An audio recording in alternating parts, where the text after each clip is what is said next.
السلام علیکم. سب سے پہلے یہ بتانا چاہیں گے ہم the apex English language centre and convenient computer and coaching institute کی طرف سے سرزعیم کے پاس حاضر ہوئے ہیں.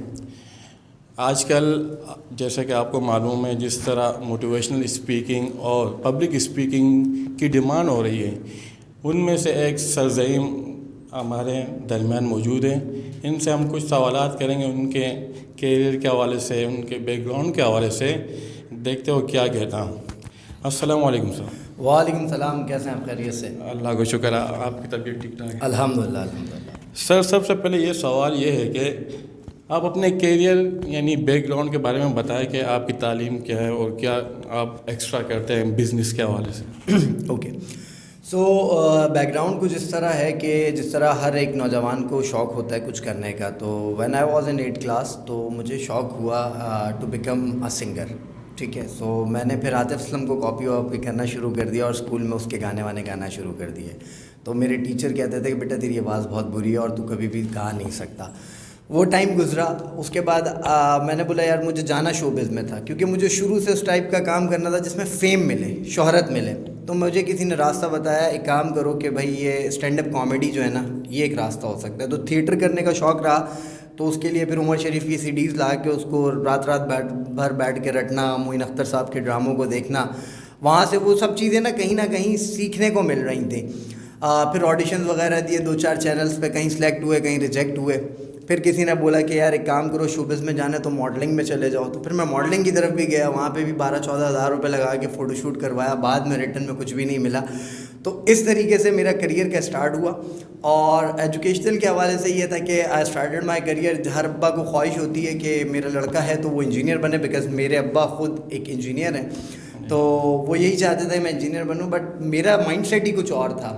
تو خیر زبردستی انہوں نے انٹر انجینئرنگ سے کروایا. بہت زیادہ پرسنٹیج اچھی نہیں آئی، تو فائنلی جو ہے وہ پھر آئی switch towards BA.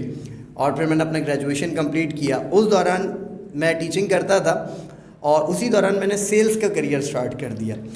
Direct selling industry کے اندر میں گیا. وہاں پر میں نے ڈائریکٹ سیلنگ اسٹارٹ کرنا شروع کر دی ایٹ دا ایج آف 17. جب میں 17 کا تھا تو مجھے یاد ہے کہ میں نے پہلی پریزنٹیشن ڈیلیور کی تھی ان فرنٹ آف 30 پیپلز. 30 لوگوں کے سامنے وہ پہلی پریزنٹیشن ڈیلیور کی، اور وہاں سے میرا کانفیڈنس ایک بوسٹ اپ ہوا. اور ایک میرے جو اپنے مینٹور ہیں خرم شیخ صاحب، میں نے ان کو دیکھا تھا اس 17 سال کی ایج میں، اور اتنا کراؤڈ تھا. اور میں نے اپنے دوست کو یہ کہا تھا کہ یار میں شخص کو جاتے ہوئے بولوں گا کہ آئی ول بی دا نیکسٹ خرم شیخ، میں نیکسٹ جو ہے نا وہ تمہارے لیول پہ آؤں گا. لیکن انفارچونیٹلی ان کا لیول تو نہیں پہنچ سکا تھا. لیکن یہ تھا کہ پھر اس کے بعد پھر سیلز کرتے رہے. ٹیچنگ کو اسکپ کر دیا، چھوڑ دی تھی ٹیچنگ کرنا، کیونکہ ٹیچنگ میں اتنے پیسے نہیں بن رہے تھے اور سیلز کے اندر پیسے بننے لگ گئے. اور پھر میرا ماننا یہی تھا کہ سیلز دنیا کا وہ واحد پروفیشن ہے جو ضرورتوں کے حساب سے نہیں، چاہتوں کے حساب سے پیسے دیتا ہے. تو اس میں ذلتیں بہت فیس کی، ہیوملیشن فیس کیا. جب ڈائریکٹ سیلنگ لازمی بات ہے، جب آپ نے کیریئر کا آغاز کیا بہت سارے ہڈلس تو سامنے آئی ہوں گی، چیلنجز. تو کس طرح آپ نے ان کو سب چیزوں کو ہینڈل کیا؟ یار یہ کیوں کہہ لیں کہ اللہ سبحانہ تعالیٰ کا انسان کے اوپر کرم ہوتا ہے تو سب چیزیں خود بخود ہینڈل ہونے لگ جاتی ہیں. سینس آف ڈائریکشن نہیں تھا. سن 2014 میں اسٹیپ ٹو سکسیس کی ابتدا کی، اور اپنے ہی ایک اسٹوڈنٹ کے ساتھ مل کے میں نے اسٹارٹ کیا تھا یہ. اور ہم لوگ اسکول ٹو اسکول جایا کرتے تھے اور بولتے تھے ہم سے ٹریننگ لے لو، جبکہ ہمیں خود بھی شاید نہیں پتہ تھا کہ ٹریننگ ہوتی کیا ہے. تھوڑا بہت موٹیویشن آ گیا تھا، تھوڑا بہت کانفیڈنس تھا تو وہ بول لیتے تھے، لیکن یہ تھا کہ ہمیں کوئی کام نہیں دے رہا تھا. اسکول والے ایسے منہ پہ دروازہ بند کر دیا کرتے تھے، اینڈ دے سیڈ کہ ایسے صبح سے شام تک بہت لوگ آتے ہیں. لیکن کیونکہ ہمارے پاس یہ چیلنج تھا، جو پروڈکٹ ہم لے کر نکلے تھے وہ مارکیٹ میں بالکل ڈفرینٹ پروڈکٹ تھا ایجوکیشن کے لحاظ سے. کیونکہ ایجوکیشن کے اندر اکیڈمک ایجوکیشن، ہمارے یہاں صرف اسی کو ایجوکیشن سمجھا جاتا ہے. ہمارے یہاں جس کے پاس BA MBA وغیرہ کی ڈگری ہے ہم اسی کو سمجھتے ہیں that he is educated. But the reason is that personal development اور انٹرپرسنل اسکلس یہ بھی تعلیم کا ایک بہت بڑا حصہ ہے. تو سن 2014 میں ہم نے بڑی محنت کرنے کے بعد پورے سال کے اندر ہم نے کام کیا تھا، تو ہم نے 2500 روپے کمائے تھے. ٹھیک ہے. اور پھر آ گیا سن 2015 and I connected with the organizations again and again, اور بہت ذلتیں بھی برداشت کیں، فری میں بھی جا کے کام کیا. لیکن میرے مینٹور نے ایک چیز سمجھائی تھی کہ زیادہ عرصے تک فری میں کام کرتے رہو گے اور جیب خالی ہوگی اور گھر میں کچھ نہیں ہوگا نا، تو یہ کانفیڈنس بیٹا شیک کر جائے گا.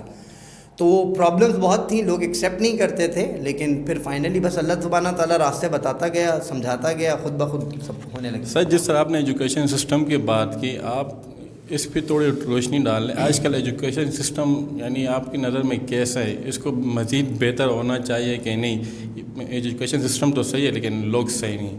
What do you think? اچھا ایجوکیشن سسٹم جو ہے نا ہمارا اس میں فلا بہت ہیں. اگر ایک انسان کی جینیسز کی بات کی جائے نا, ہاورڈ گارڈنر نے ایک کتاب لکھی تھی مائنڈ فریم کے نام سے. اس میں اس نے 7 ٹائپ کی انٹیلیجنسز بتائی تھی کہ ایک انسان کے پاس ہر انسان میں کچھ ٹائپ کی ہوتی ہیں. ہمارا جو ایجوکیشن سسٹم ہے وہ ہمارے بچے کو ریڈنگ, رائٹنگ, ارتھمیٹکس, سائنس بہت اچھے سے سکھاتا ہے, لیکن اپنے آپ کو گرو کیسے کرنا ہے یہ ہمارا ایجوکیشن سسٹم نہیں سکھا رہا. اپنے فائنینسز کو کیسے گرو کرنا ہے. میرا جو سب سے بڑا مدعا یہ رہتا ہے, ہم بچے کو ایجوکیٹ کرتے رہتے ہیں, گیٹ دا ایجوکیشن. کیوں ایجوکیشن لیتے ہیں؟ تو ایجوکیشن کے پیچھے جو ریزن ہے سیکیور جاب. لیکن آج دور وہ آ گیا جہاں پہ سیکیور جاب ہے ہی نہیں نا.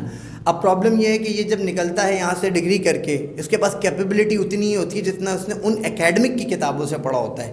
جب تک وہ ایکسٹرا لرننگ نہیں کرے گا, اور اب ویسے ہی دور جو ہے نا وہ انٹرپرینیورل مائنڈ سیٹ پہ شفٹ ہو چکا ہے. ہم اپنے بچے کو کریٹو صلاحیتیں مار رہے ہوتے ہیں. ہمارا جو ایجوکیشن سسٹم ہے یہ ٹیچر سینٹرڈ ہے. ٹیچر آئے گا, بورڈ کے اس کونے پہ لکھے گا, اس کونے تک بس چلاتا رہے گا مارکر, اور اس کے بعد سارے بچے بیٹھ کے اس کو کاپی کرتے رہیں گے. اس کا سب سے بڑا فلا یہ ہے کہ بچے کے اندر سوال کرنے کی عادت ختم ہو گئی, اور لکیر کے فقیر بن کے ہم لوگ مارکیٹ میں ڈگریز کے ساتھ ڈمیز پیدا کر رہے ہیں. بالکل جو ڈمپ لوگ ہیں نا وہ پیدا کر رہے ہیں. You are the right sir. ایک چیز اور انکلوڈ کرنا چاہوں گا, جس طرح آپ نے کہا ہم صرف یعنی بورڈ پہ لکھوا رہے تھے, ایک کونے سے شروع کر رہے دوسرے کونے پہ ہم کروا رہے تھے. کیا یہ چیز بھی اس چیز کا حصہ ہے جب یہی یوتھ جب آؤٹ آف ایجوکیشن ہوتی ہے, جب ایجوکیشن سسٹم سے باہر نکلتی ہے یا ایجوکیشن سسٹم میں ہوتے ہوئے اپنے اساتذہ و بڑوں کی عزت نہیں کرتے, کیا یہ اس میں انکلوڈ ہے کہ نہیں؟ دیکھیں مورل رسپیکٹ تو آپ کا ٹیکنالوجیکل جو چینج آیا ہے نا اس نے ختم کر دیا. You have to seen that کہ بہت سارے لوگ اس وقت یوٹیوب پہ, فیس بک پہ اور انسٹا پہ پتہ نہیں کیا کچھ دیکھ رہے ہیں نا. تو وہ جو ایک مورل رسپیکٹ تھی نا ایک استاد کی, جو بچہ اپنے والدین کی رسپیکٹ نہیں کر رہا ہے, زبان سے تو کہہ رہا ہے عزت کروں اور دل میں اپنے والدین کے لیے ہی بغض رکھا ہوا ہے اس نے, تو یہ پاسبل ہی نہیں ہے وہ استاد کی عزت کرے. پہلی چیز یہ, یہاں پہ تھوڑا سا فالٹ استادوں کا بھی ہے, کیونکہ استادوں کے ساتھ مسئلہ یہ ہے کہ کوئی بچہ تھوڑا سا زیادہ جینیس یا انٹیلیجنٹ مل جاتا ہے تو وہاں پہ وہ کمپیریزن شروع کر دیتے ہیں اپنا اور بچے کا. پہلا مسئلہ ایک تو ہمارے استادوں کے سسٹم میں ہے. سیکنڈ جو ہے آپ کا جو اسٹوڈنٹ ہے اس کو اصل میں پرپس کوئی نہیں ہے اس کا زندگی کا. وہ جا رہا ہے 6 گھنٹے وہی اکیڈمک پڑھ رہا ہے, شام میں کوچنگ جا رہا ہے 2-4 گھنٹے, پھر اکیڈمک پڑھ رہا ہے.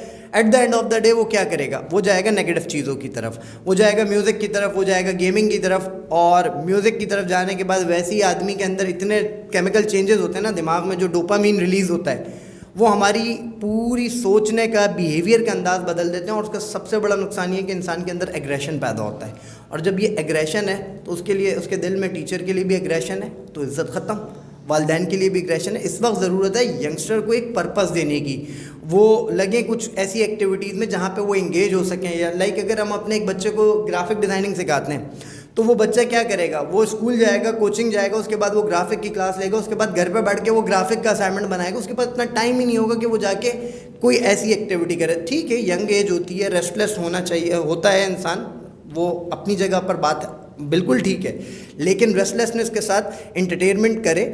لیکن جو ہمارے دیکھیں اسلامک ویلیوز کچھ ہیں, ٹھیک ہے, ہمارے مذہب نے ہمیں کچھ باؤنڈریز بتا دی ہیں. These are the boundaries. پابندی کسی پہ نہیں ہے, بس باؤنڈریز ہیں, یہ میری اور آپ کی چوائس ہے. اور آج ہمارا مسئلہ یہ ہے کہ آج کا جو ہمارا مسلمان نوجوان ہے وہ ایک طرف کلمہ بھی پڑھ رہا ہے اور دوسری طرف اسی سیم ڈے پہ اس کو ڈیٹنگ بھی چاہیے. ادھر ظہر کی نماز پڑھ کے آ بھی رہا ہے, ٹھیک ہے, پھر یونیورسٹی میں جا کے ایک غیر محرم کے ساتھ بیٹھ کے آرام سے جوس بھی پی رہا ہے. تو ہم نے کچھ مکس اپ کر دیا ہے, مطلب مذہب کو بھی اس کو چاہیے, جنت میں بھی جانا ہے, اور دنیا کی بھی وہ چیزیں چاہیے جن سے منع کیا گیا تھا. تو یہ ایک تھوڑا سا فالٹ ہے اور اس کو ایجوکیٹ کرنے کی ضرورت ہے. تھینک یو سر, بہت ساری چیزیں سیکھنے کو ملی اور انشاءاللہ آگے بھی سیکھتے رہیں گے آپ سے. لاسٹ جو میں نے آپ کی ورک شاپ اٹینڈ کی تھی, آپ کی ایک بات مجھے بہت اچھی لگی کہ آپ نے کہا میں ایک دوست کے پاس گیا تھا تو ان سے موبائل مانگا تو انہوں نے کہا بھائی اپنی اوقات دیکھ کے کہہ رہا ہے. I like your this sentence, you change your life. بہت ساری چیزیں ایسی ہوتی ہے ہم کسی سے جملہ سن کے اپنی زندگی میں چینجنگ لاتا ہے. Sir thank you very much. But last question is that, this is our first step, یہ ہمارا first step and first person you are interviewing.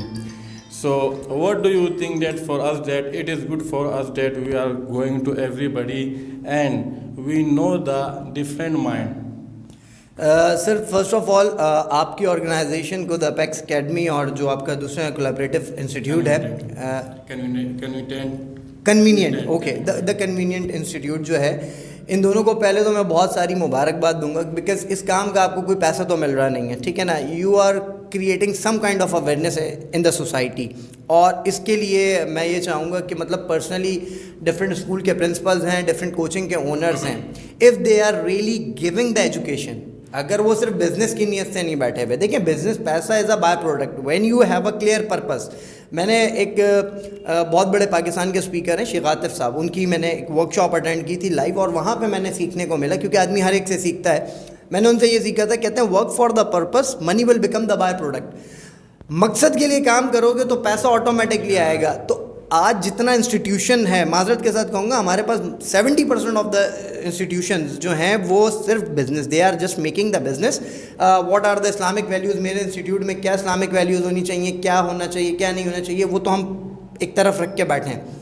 But the reason is that میں تو یہ کہوں گا کہ میں جتنے بھی لوگ کہیں پہ بھی اگر اس کو سن رہے ہیں تو they must welcome you, because ان کا 10 منٹ کی تھوڑی بہت اویئرنیس سے ہر آدمی کے پاس ایک الگ علم ہے، تو وہ اپنی نالج شیئر کریں گے. یہ ینگسٹر جو اس وقت ویب سیریز میں لگ کے اپنا ٹائم ضائع کر رہا ہے، ہوپ فلی شاید آج نہیں تو کل 10 لوگ سنیں گے، 20 لوگ، 100 لوگ بھی سنتے ہیں، اور اس میں سے کوئی ایک کی بھی سوچ چینج ہو جاتی ہے. تو میرے خیال سے آپ کا مقصد، میرا مقصد، اور جتنے لوگ اس کاز میں شامل ہیں وہ پورا ہو جائے گا. تو ہمیں اپنا صرف حصہ ڈالنا ہے، اور جو لوگ ویلکم کرتے ہیں میں تو کہوں گا کہ آپ ان سب کے پاس جائیں، اور جو نہیں کرتے تو ان کے پاس بھی جائیں، ان کو بولیں بھائی نیکی کر لو نا تھوڑی سی، تو وہ منع نہیں ہوگا. Thank you sir, thank you very مچ. انشاءاللہ مزید ویڈیوز کے ساتھ ملیں گے، اور مزید شخصیات کے ساتھ ملیں گے، تاکہ ہمیں پتہ چل سکے اور لوگوں کا مائنڈ سیٹ بھی پتہ چل سکے کس طرح زندگی وہ لوگ گزارے، کس طرح انہوں نے محنت کی.